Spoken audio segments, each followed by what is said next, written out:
All right, so here we are at the end of another election season, and everybody says the same thing. I am so tired of the campaign ads. Why are they so negative, right? Why are campaign ads so negative? And I'm going to tell you this. You've probably heard a lot of different explanations for it. And what I'm going to promise you today is that if you listen to our explanation, we will give you probably the most comprehensive and unique reason explaining why campaign ads are negative, and most importantly, why they're almost certainly guaranteed to be negative no matter what you do. All of that coming up on this episode. Thank you for joining us on this episode of Making the Argument. As we always say, if you haven't already, we look forward to hearing your feedback in the Volley Chat, which you can find in the description of this episode. Click that link, join us in the Volley Chat, and we look forward to hearing from you there. As always, I'm your host, Nick Freitas, member of the Virginia House of Delegates and a veteran of several campaigns, both my own and others. We have my beautiful bride, Queen of the Bees, Tina. Hello, everyone. Also a veteran in numerous campaigns. Our resident historian and political prognosticator, Christian Hines. And also a veteran of numerous campaigns. And then finally, our producer of producers, Nicholas Hamilton, the good Hamilton, the one that doesn't like central banking, and also a veteran of numerous campaigns. So I don't think it's too much to I think we know what we're. We got a bit of an expert panel on this. Yeah. Taking you behind the scenes. I actually think this is going to be a really interesting discussion because I have had so many people, like friends and family members, come up to me and they're. In some ways, they're really curious about like what I do. I hate that, by the way, I hate the question, what do you do for a living? I've never been able to answer that. But like they kind of implicitly know how the system works, but they also don't know like how the system works when it comes to campaigning, elections, ads in particular, messaging. Why do people, when they're running for office, why do they talk about it from this angle instead of that angle? And I think that what we're going to talk about today is probably going to answer a lot of the questions that, quite frankly, our audience might share similar questions that my friends and family members have when it comes to like you see a campaign from the outside. And I can say from personal experience, before I started working in campaign politics, I would see like politicians talk about things in campaign ads, or I'd see third party groups talk about things in campaign ads. And I'd be like, why are they always so negative? Why are they talking about it from this angle instead of that angle? Why does nobody talk about the Federal Reserve? Like, and now I think I kind of know why. But yeah, well, I had somebody once come up to me at a fundraiser I was having for one of my campaigns, and he's like, Nick, I want to know why you haven't done a single commercial talking about whatever it was. And I looked at him and I said, okay, is that issue really important to you? He goes, yeah. I said, okay, you're here at my fundraiser. Do you intend to vote for me? Yeah. I said, okay, would you like me to spend $250,000 on several 15-second, commercials convincing you who are already voting for me to vote for me even harder?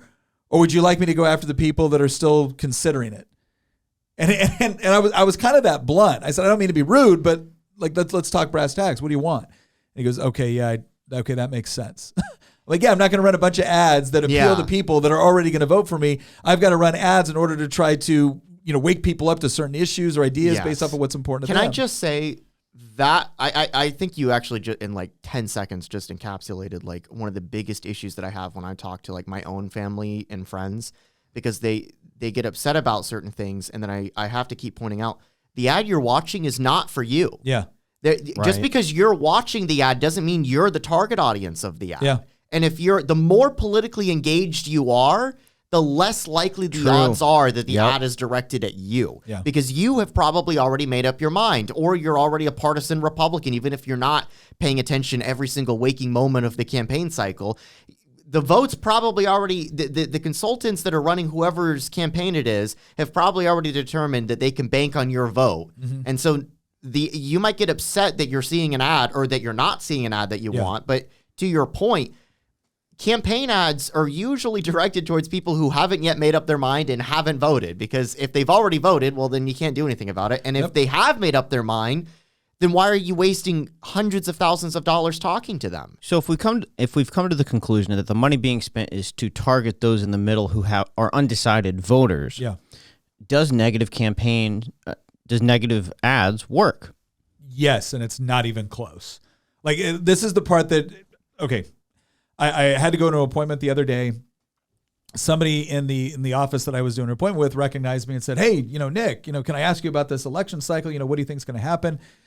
And they proceeded to say, I hate all the negative ads. And then someone behind the camera was like, "Oh, me too. If I see one more of these ads, I'm just done." And he goes, "Why do they do that?" And I said, "Well, the short answer is because it works." "Well, it doesn't work on me." Okay, you say that, but it probably does. And if negative ads don't work on you, it's probably because you already knew who you were going to vote for going into the election cycle. Negative ads work in large part because most political ads are really appealing toward kind of a smaller sector of the electorate. And again, it's that one that you think you can win over. So if you kind of assume that 35% of the electorate is in a competitive district, 35% is going to vote for you because you have an R by your name or because you have a D by your name. And 35% is going to vote against you because of those things. And so now you have this much smaller percentage that you're trying to appeal to. And the question is what sticks with you more? Because when you're running these campaign ads, an individual who's not engaged in politics, right, who can go all the way up to October and not know who they're going to vote for, that's someone that's typically not engaged, right? We always talk about these are, gosh, they're just really carefully considering. No, that's usually not the case. They're usually not engaged in politics. They're busy with other things. And so they believe it's their civic duty to vote. So October, they start really paying attention. That means I got to run an ad in front of you, 4, 5, 6, 7 times before anything about that ad registers with you. And so if I'm trying to identify, okay, based off of our polling, what are the issues that we think most people within that demographic, that voting demographic, are concerned about, and how can I talk about the nice things that I like or I agree with or that I want to do or what my record is or whatnot. Or the ad can scare you about what the other person will do. Sure. And even if it just mildly unsettles you, there is now a subconscious bias that you don't even realize that you have because you're unsettled about an unanswered question in your head about that person. Well, and you will see this at the beginning of election cycle, especially between incumbents and challengers. At the beginning of election cycle, an incumbent, so let's say the challengers are all going through their primary. So they're all beating each other up, right? Mm-hmm. Then you'll see the incumbent will do a couple of ads out there, and it will be just the sort of ads that people say they want to see. It's the nice, it's the I did this, right. I believe in this, I'm bipartisan. The brand building. It's the brand building, reintroduction to the voter. Reinforcement. And so what they're trying to do is they're trying to create an initial good impression about you. To protect against the negative ads coming. Quick question. And to show a contrast between what you're seeing between the others and themselves. That's a great point, because if you're seeing a bunch of, if this party over here is having their primary and you're seeing a bunch of negative ads about each other, right? And then the only positive ads you're seeing are about this candidate right here, that creates an initial impression. But as you get closer to election day, you're going to see an uptick on the negative ads, because as I'm trying to get your attention, you're more likely to pay attention if you're afraid of something than if you're mildly happy about it. It becomes a race to the bottom. If you feel like you're in danger, you pay attention. It becomes it becomes a race to the bottom. Yeah. And how many voters every single time? How many voters do you think go beyond just seeing those ads in terms of research on candidates? Do we have a lot of people going to the polls that are voting just based off of what they think in those ads? I will tell you, I have worked at the polls on election day many, many, many times, and I see a very disturbing number of people coming up going, "What are we voting about today?" I see and that. they're waiting just to be told by the R's or the D's how to vote. Yeah. I have people who I know that like to pretend that they're informed, but they're how do I describe this? I know people that are informed at the macro level, but they're missing in some ways the trees for the forest. Not the forest they for know the what they trees. believe overall, but they don't know its specifics. Or, they have a wider view of well, I definitely know I'm not a Democrat, yada, yada, because I don't believe in X, Y, and Z. Yeah. But then they'll come to me and be like, I didn't know there was an election. Yeah. And again, these are people that I think that they have their own ideology sorted out, but then they don't pay attention to the individual election cycle, and they'll show up on election day and be like, "What are we voting for?" Probably the most bipartisan I hear from voters, right, that would fit in the category is that they hate negative campaign ads, right? They all say that. Yep. One quick question for you: if negative campaign ads work in the general election, do they also work in primaries? Yes, Absolutely. and I'll I can tell you that from personal experience. So I So could ran I. ran in a congressional primary. And when it started off, so you got to figure at this point it's all Republicans, all same party. A lot of us knew each other. Some of us, were friends. The whole deal. And it always starts off with, "Hey, same team, same fight. This is going to be." And then here's what happens: the first fundraising numbers come out, and the first polling numbers come out, and whoever is in the lead.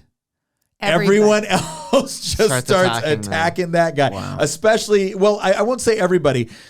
So Almost. let's say you got 4 people running, okay, and then all of a sudden the polling comes out and the guy in first place, guy or gal in first place, is way ahead on fundraising, way ahead in the polls. Number 2 in the just start throttling them. Like, and you might see that with number 3 as well, depending on how close they are. Sometimes number 3 and 4 will be clever about this, and they will let the number 2 spot just tear apart the number 1 spot To keep their own slate clean. to keep their own slate clean, right? And then at that point, the number 1 spot has to respond, right? And usually responds by attacking back, because if you're just responding to attacks, it makes it look like you have something to hide, or now you're only talking about the thing that your opponent wants to talk about. So now this strategy works in the general just like it works in the primary, but yeah, you will see them tear each other to pieces. I know something about this because when the first polling, the first fundraising numbers came out, I was in the lead, and the next thing I know, I had 250,000 of attack ads dropped on me by Republicans, and I still won the nomination. It was. Oh, but they were running around being like, anybody but Nick. Yeah, Anybody but Nick. I was being called a California liberal with the most conservative voting record in the Virginia House of Delegates. Wow. Yeah, Oh, yeah. It was crazy. So if everyone does hate campaign ads, then why do they work? You mean negative campaign ads? Yes, that's what I meant. Oh, well, I just kind of explained why they work. It's the fear factor. And here's the other thing I'll say is a lot of people say, I've heard consultants say this before. They're like, "Oh, voters are stupid." No, they're not. They're busy. Right? The person that doesn't know how to work on your car is not stupid because they don't know how to work on your car. They're busy doing the thing that they do, the thing that they work on. And a lot of voters, again, most voters have some indication of what they believe, where their values are, and they use a heuristic, they use a shortcut like we all use for things, and that's usually political party. I'm a Republican, I'm a Democrat, I'm a Libertarian, I'm a Green, and so that helps them kind of figure out where the candidates stand on various issues if they don't have a lot of time to individually study them.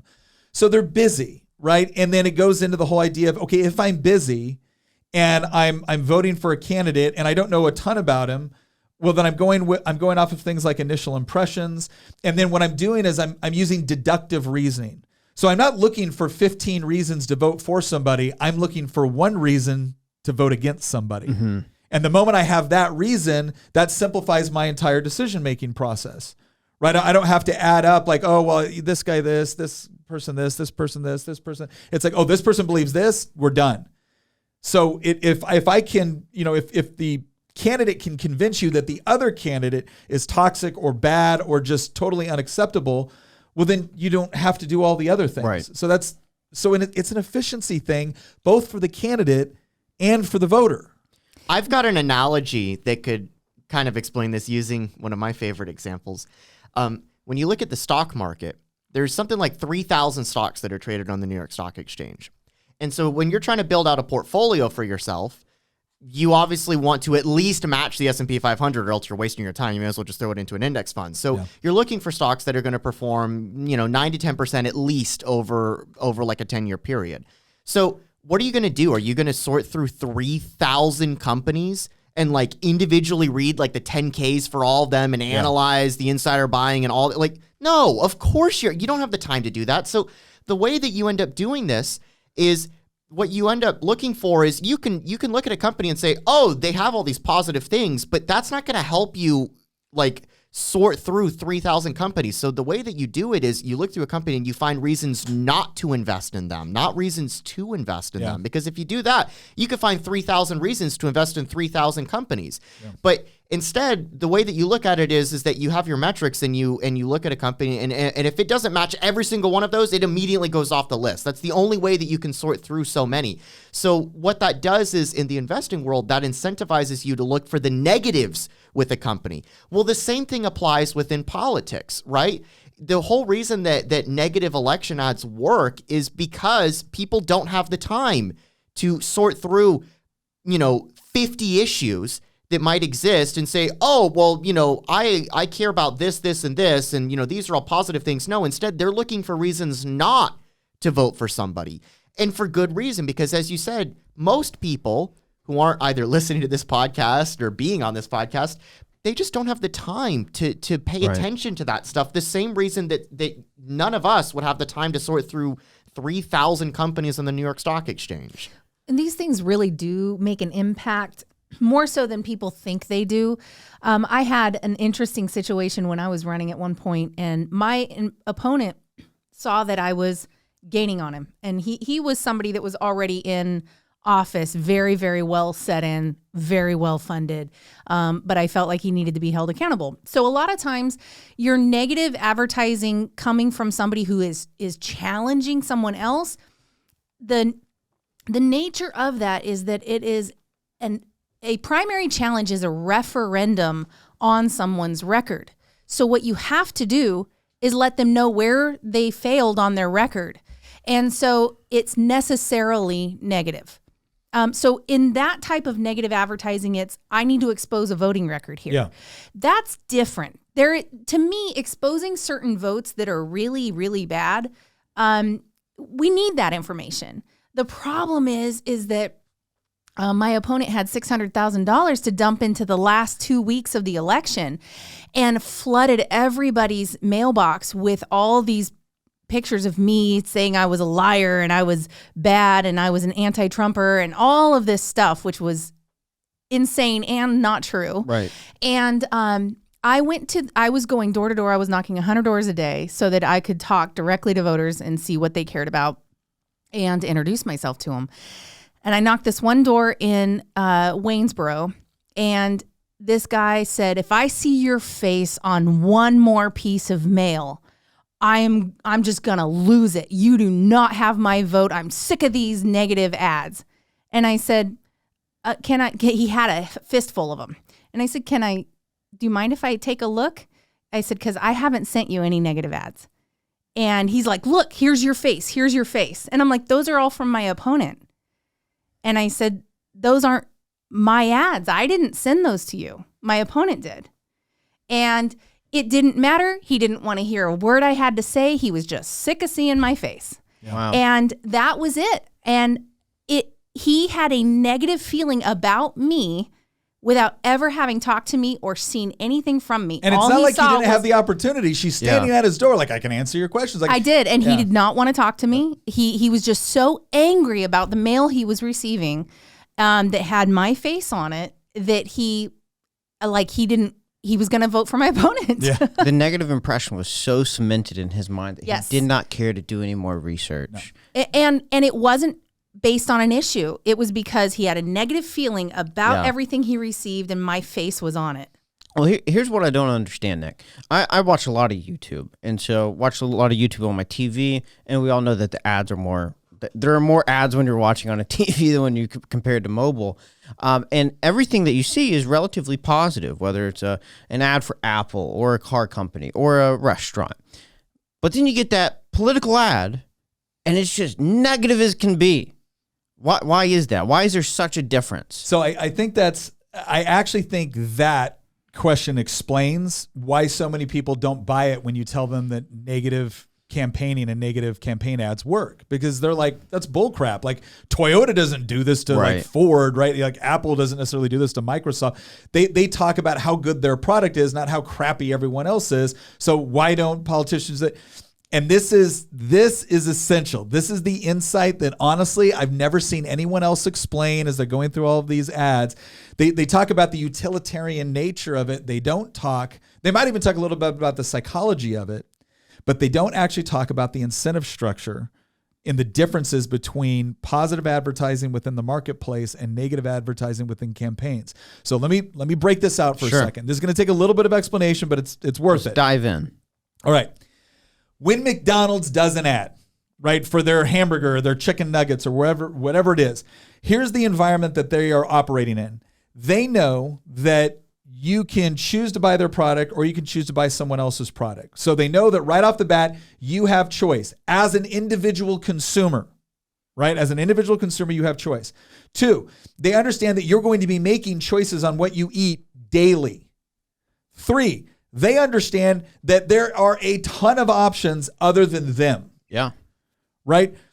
And they also understand that as you're making those options, if they don't deliver on what they promised you in their advertisement, not only can you immediately find a different option, but you're far less likely to ever go back to them.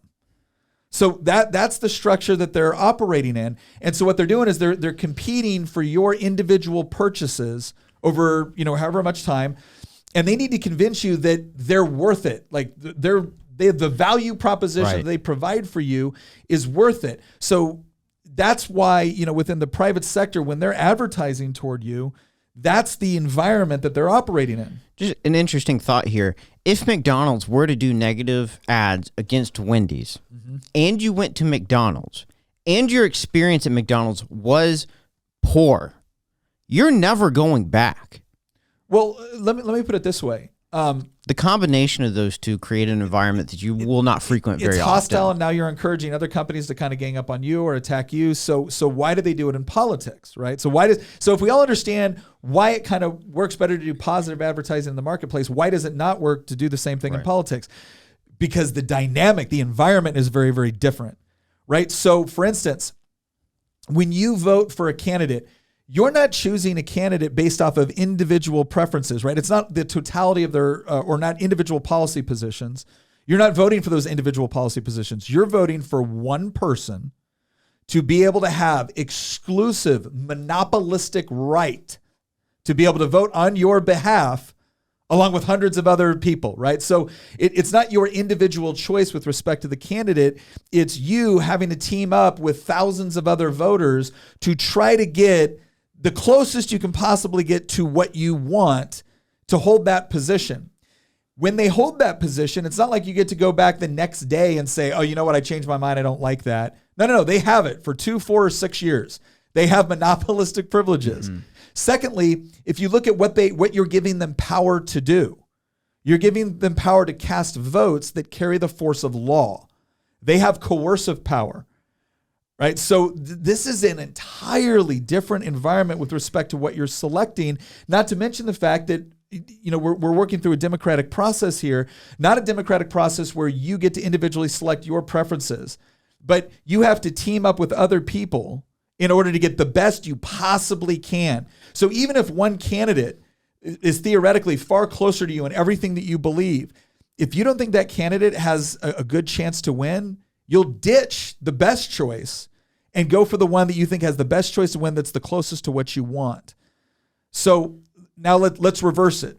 Let's say that McDonald's was not advertising to you based off of, what hamburger you were going to eat today. What if they were advertising to you based off of having the monopolistic privileges of being the only hamburger you could eat for the next 2, 4, or 6 years? And if they didn't win that election cycle, then for 2, 4, or 6 years, you couldn't have any other hamburger. It would be the only food you could eat. That's not the only hamburger. That's the only hamburger. Yep. Like they 51% of people voted for McDonald's. We're going to shut down all the Wendy's. Yeah, you don't get Wendy's. So what are they going to do at that point? They can't just convince you that they have the best food or the best value prop. They've got to convince you that Wendy's is friggin' poisoned, right? Wendy's is bad. They use child labor and they spit in their hamburgers. They have to disqualify you from even thinking of voting for Wendy's. Yeah. But as you said, in the open marketplace, they don't have to do now. You do actually see some negative ads in the marketplace. Where McDonald's will say, our stuff is cheaper than Wendy's or whatever. But it's a completely different universe than what you see in politics, because I can go to McDonald's and Wendy's in the same trip if I wanted to. I have literally gone, because we were doing this as kind of a funny thing with our kids. We were all talking about kind of our favorite fast food and what we liked about them. we ended up saying, okay, we kind of like the burgers from Burger King more, but we like McDonald's fries more. And so I went and got a bag of burgers from Burger King, and then I went and got fries at McDonald's. And yeah, the amount of God choices bless capitalism. and options, right? The amount of choices and options were incredible. But back to what you were saying before, where, okay, so now let's flip the script and make it where, okay, you have to only eat at McDonald's now for 2 full years. And now everyone else is going to be trying to convince you why their stuff is actually not healthy. You're going to pay the price for this. You are going to try to foster a distrust because now, McDonald's may just jack up prices. They may change their ingredients. They may poison their ingredients, whatever but that's all you get. So all these other companies now are going to be trying to make you believe that you can't trust them to keep what they currently have or what they're trying to sell you on, that it could change a little here and there and you might be paying a lot more. And oh yeah, they may take away some of your options and all of that. So I think that's most people don't understand that's what's going on here. You're two very different things are being advertised when you have the private sector competing over your attention, which they can't demand. They can't require it of you. Yeah, government gets to use force. That's the other thing. Use force. So the example, not trusting someone who can use force against you holds a lot of weight. This is why I distrust the federal government infinitely more than I distrust McDonald's. Yeah, because McDonald's can't force me to buy their products. Well, and the other thing has to do with the quality component, which Tina was bringing up. Right, once you're elected and you're in power for 2 years, right, you're in power. So if McDonald's advertises something and they don't deliver on it, I can immediately go somewhere else.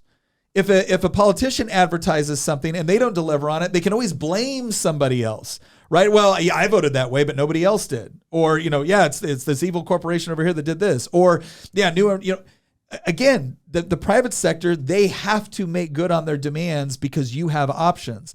The public sector, you can claim that you have options in the next election cycle, but for the 2 years that they have power, what is one of the things that they're incentivized to do? Well, while they have power, they're incentivized to set up structures that make sure they maintain power.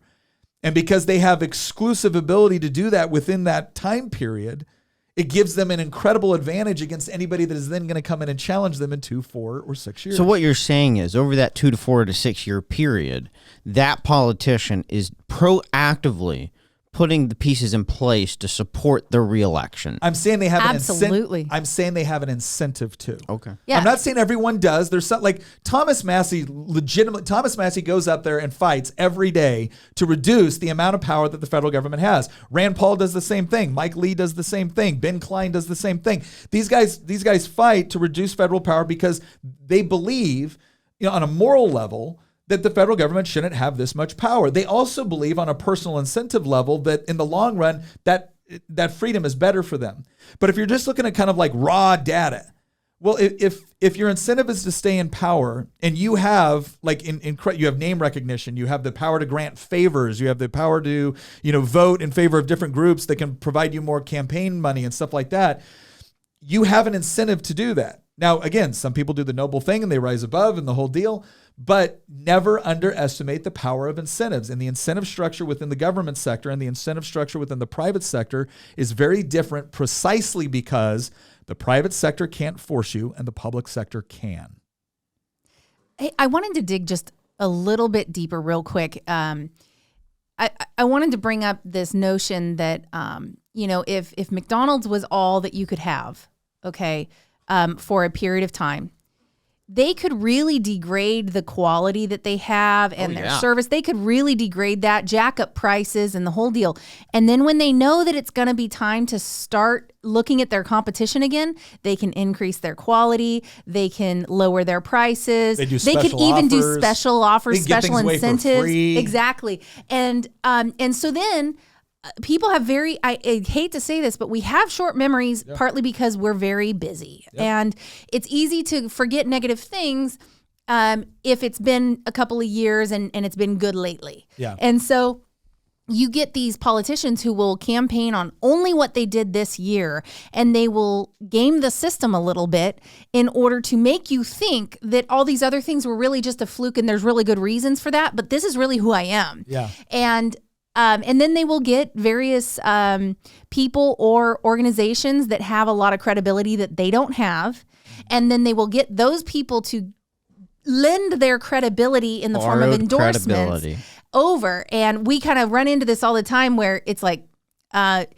you only want that credibility because you don't currently have it, and you're only going to destroy that person's credibility if you don't stick to it. So there's an interesting incentive structure there, and it's so sticky because it's really not a free market option. Yeah, and she's right. Like, again, if let's say we did it like Congress, right? So McDonald's is the only restaurant you could eat at for 2 years. It won the election, right? So we all had to eat there, and it did. It degraded quality, objective price. It did this in the first year, but then by the second year, as it was getting closer to election day, all of a sudden it upgraded quality, started handing all kinds of free offers, and then was providing free food to people at a certain income level. And then what are their ads going to look like next year? It's like, if you don't vote for McDonald's, you won't get free you food. Want poor people to starve. Yeah. Right. There is a moral imperative because no other restaurant was willing to do what we were willing to do in order to help. So again, you create this environment, you create this incentive structure, and it breeds that kind of negative campaign. And there's the whole, we have the experience. We've been here. So you know what we can provide already. These people are unknown. Yeah. You don't know what they're really going to give you. They can say they'll give you that, but you don't know once they get in there that they're going to stick to it. Yeah. You look how good we've been to you for the past year. Yeah. So there's a for those of you that are listening to us that enjoy reading really anything from political thinkers, there's a chapter in F.A. Hayek's The Road to Serfdom, chapter 10, titled Why the Worst Get on Top. And that essay, I think, really encapsulates a lot of what we've talked about today, because we've described the differences when between... he's talking about within government. He's talking about within government. That's why he says why the worst get on top. Yeah. He's talking about how the inherent system of government itself, even in a democratic society, is inevitably going to produce basically the worst of those who actually engage in politics, because the way the system itself is oriented. And it surprises us every single time, because there's an entire political movement on the left that simply thinks that, we just need to get the right people in office and then we can centrally plan our way to utopia. There's some people on the right that are now saying things like that. And Hayek completely destroys that in that chapter. So those of you that are interested in reading that, it's chapter 10 of The Road to Serfdom. And long story short, there's actually a line from that I want to read. It's one or two sentences where he explains that just as the democratic statesman who sets out to plan economic life will soon be confronted with the alternative of either assuming dictatorial powers or abandoning his plans, so the totalitarian dictator will soon have to choose between disregard of ordinary morals or failure. It is for this reason that the unscrupulous and uninhibited will likely be more successful in a society trending towards totalitarianism. Who does not see this has not yet grasped the full width of the gulf which separates totalitarianism from a liberal regime. The utter difference between the whole moral atmosphere under collectivism and the essentially individualist Western civilization.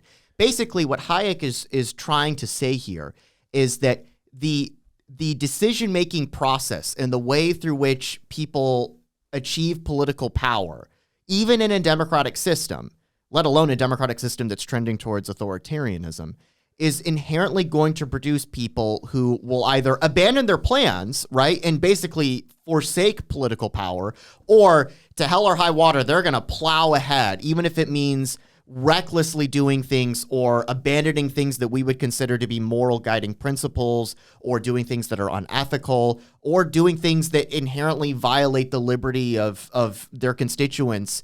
And again, that doesn't mean that 100% of the time you're just going to get the scum of the earth as politicians, but it does mean that you're far more likely to get suspicious characters in office in a political democratic elected system, or really any government system, than you are in the free marketplace. It's the difference between the way that we decide things through politics and the way that we decide things through the private sector. It's the McDonald's comparison. Yeah. All right, Nick, what is the point of all this, and can it be changed? Well, I certainly understand the frustration when people talk about, negative. And a lot of times they'll offer solutions like, we had the campaign finance reform, and that was supposed to help both with money and politics and the way people advertise, and they had to claim their own ads and whatnot. Here's what I'll tell you. Almost every restriction that you put on either raising money or the sort of ads that you can put out or the different organizations, almost every single time you do that, it benefits incumbents over challengers. How so? Because the incumbent already has name recognition. They already have a certain degree of power. They already have a built-in donor base. So when people ask me like, hey, I want to run for office, I always say, well, there's three things you got to think about. One is the ideological. That's the most important on a philosophical level. But when it comes to winning, there's two things you have to have or be able to get really quick: name recognition and money. Because you got to be able to get out there and campaign. You got to be able to put ads out. You got to introduce yourself to people. You got to talk about the policies you want to talk about. You got to talk about the things they don't want to talk about. You got to do all that. So those are practical considerations. Incumbents already have that. It's the people challenging them that really have a lot of those practical challenges and whatnot to be able to get in there and be competitive. So the thing I like to tell people is you can dream up anything you want with respect to restrictions on money or what people can say or everything else. But everything you do will have a consequence to it. So, okay, you can only raise $2,500 at a time. Okay, well, incumbents, they can break that up. They've got a whole Excel sheet of they got all a whole the people Excel that have sheet. already done it and will do it again. Whereas you might have one donor that really believes in you and can make you competitive. Well, too bad, you don't get to. Right. Or they say, you got to work through, 501c or like PACs can do this, but you can't do that. All right, well, who are the PACs most likely going to be lining up behind? The incumbent. So again, everything you do, fine. Or you could say, well, we're going to restrict what you can say. Okay, well, the incumbent gets to go out there and make speeches all day long on the floor or to their constituents. So again, that's fine, but it's not going to solve the problem. The problem here is what we've been discussing, and this is what I need people to understand. The problem here is the inherent incentive structure that exists within government power. So there's two things you have to be very careful of. The first one is be careful who you give government power to, because ultimately it's force. The second one, and arguably far more important, is understand that when you give control over a particular thing to the government, healthcare, education, welfare, whatever it may be, right? But you can provide healthcare, education, welfare, all of these things outside of the government system. The moment you hand it over to the government, those politicians have a natural incentive to control it because it gives them power over you, right? Your choices now have been limited to what the government is willing to give you. So the same problems that we have with the whole negative campaigns and the incentive structure that says, oh, the reason why we vote for, or the reason why we listen to ads about candidates is a lot different than the way we listen about ads for products and services, is because if I don't like the product or service, I can go somewhere else. If I don't like the candidate, tough, because if they get elected, that's it. So if you take the product or service and you hand it over to the politician, you are changing the incentive structure within it. You're now saying that the private sector through competition is no longer going to be the one deciding how these things are produced, how they're sold, how they're advertised. Nope. Now it's going to go over and the government's going to limit your options to the ones they control. And that is going to have a serious impact both on the delivery of those goods and services, but also the way that you interact with them. The mechanism in which you have access to them is now controlled through the politician. Now, again, you have some politicians that recognize the danger of that and say that's not an appropriate role of government. There's too much danger involved in that, no matter what they're promising you. They're definitely in the minority. But then you have others that see that as, you know what? We're really good, smart people. After all, we got elected to office. We should be the ones controlling this because we'll make sure that people get what they need. And then in the end, what you find out is the one group that always gets what they need in that system is the politicians that control it. So that's the thing I would advise people on. Stop looking at the top level concern here, which is I don't like the negative ad, and start asking, why is it that the negative advertising works here, but you almost never see it anywhere else? Right.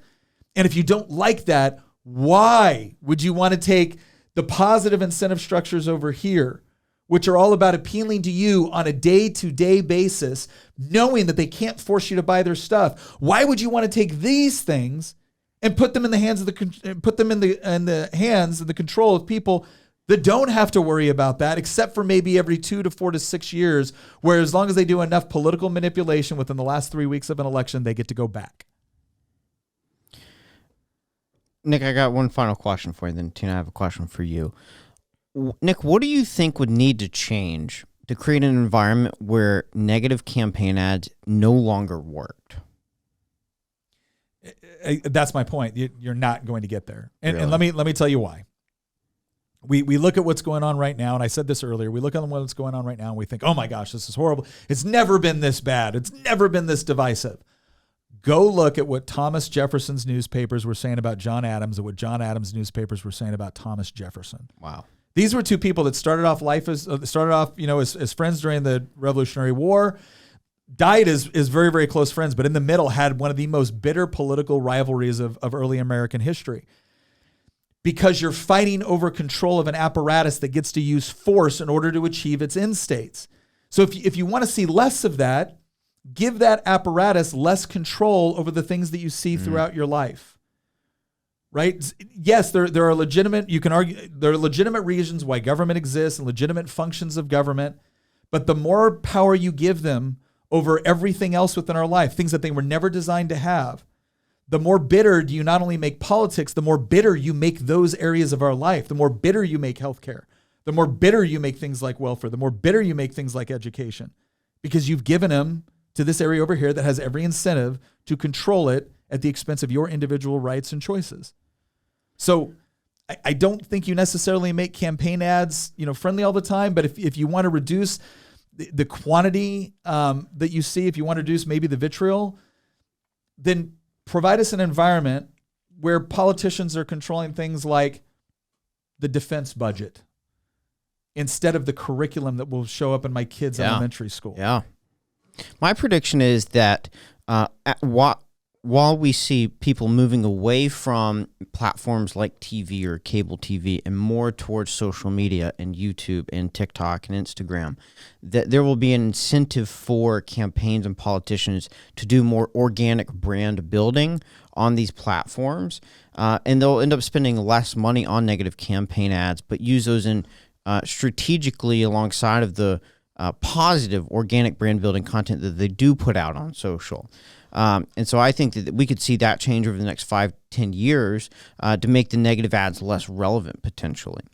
But Tina, my question for you is, when people were getting those negative mailers in their mailbox, what is something you wish they had done differently in that moment? I wish that they would have reached out to me. It's, depending on what scale it is, but they could have done a very simple search just to see if what I was saying was true. Because every time I made a claim about the voting record of my opponent, I listed the bill number and the date so they could go back and they could see it for themselves. Sure. To me, cite your source. I am very against lying about opponents and actually twisting the truth about opponents as well. And so my big thing was I always carried a fact sheet around with me that had the bill numbers and the dates and said exactly what the bill did and told them where to go to look it up. And a lot of people did not want that. They didn't want that knowledge. I would even say, you can look it up for yourself. Here you go. And I don't need to see that. So there is a fair amount of, if you are going to make the decision to believe something about someone, at least make sure it's true. At least make sure it's true. Every time I see something about a candidate, whether it's the left or the right or anything, if it's some wild, outrageous accusation, I'm pumping the brakes, because I used to be really willing to believe people on these things. But in some of the campaigns that we've been involved in, especially the last one with Nick, I watched people make up stories specifically about me that were 100% false, so outrageous. And they were going to be putting that out there. And we even got some questions on it. And people will look at us and go, well, how can they say something that's so untrue like that? And it's because they don't pay a price. people will just believe it. If it's outrageous enough, why would they say it if it wasn't true? So then they just believe it. If you go and you look it up, or you talk to the person and you find out this is 100% false, it's just completely fabricated,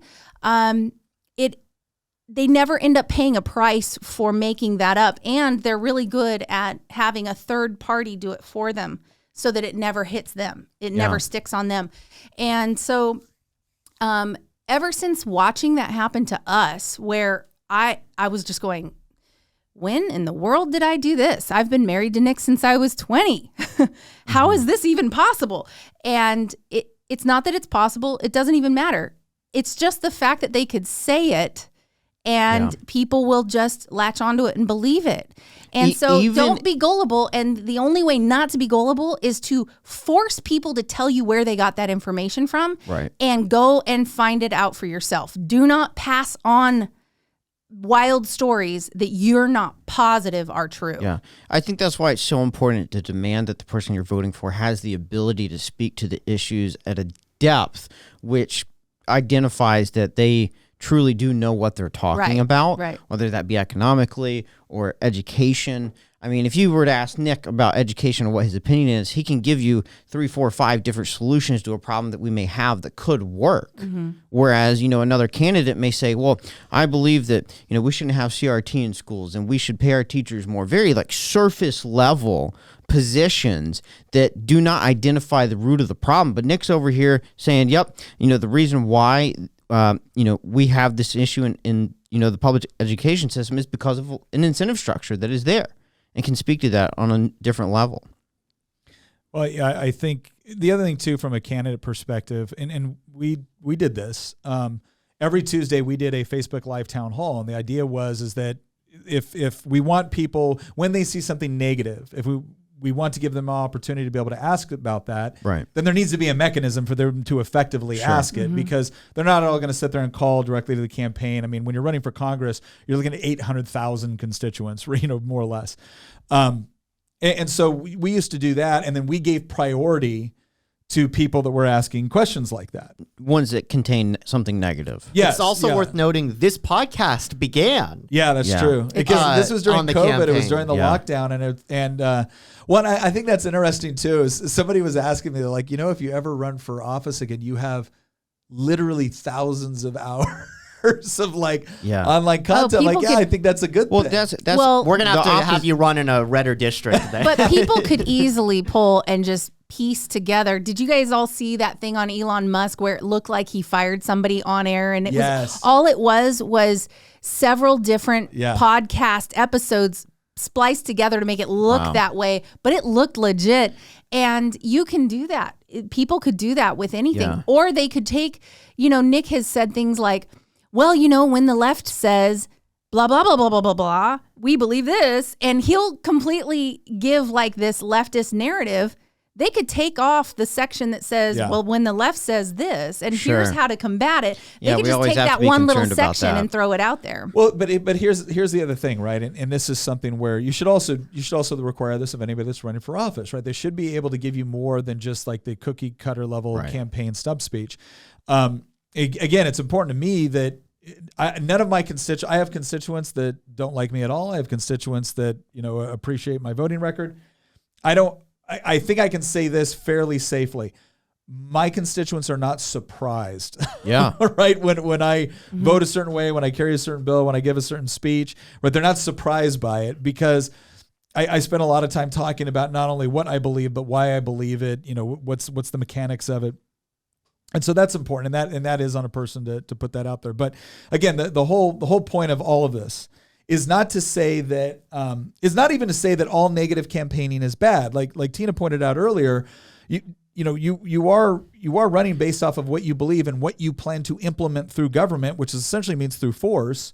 And so if you want to implement something bad and I point that out, that's not me being negative, right? That's informative. If your opponent is supported by Planned Parenthood and has received a ton of money from Planned Parenthood, your voters need to know that. It's not mean for me to put that out, right? But there's other stuff where it gets kind of, the grainy pictures and the dark music and all that. And a lot of that is there to grab your attention. But again, the lesson of all of this is, regardless of what you think of it, if you don't like it, understand the incentive structure that makes it possible. Right. And most importantly, understand the incentive structure which then exists if you start handing other areas of your life over to the government sector instead of leaving them in the private sector. It doesn't mean that the private sector always has everything perfect. There's no such thing as perfection this side of heaven. But in this world, you have a lot of individual options. You have a lot of competition. You have a lot of choices. And in this world, you have relatively few. So let's keep it as free as possible. All right. We hope you got something out of this. We hope you found this to be a unique perspective. Please leave us comments. Also, consider joining our Volley chat, where we get to have a more in-depth conversation, not only about the topic that we discussed today, but topics in the past as well as topics in the future. We have done shows entirely based off of the recommendations of our members on Volley. Once again, thank you for joining us, and we'll see you next episode.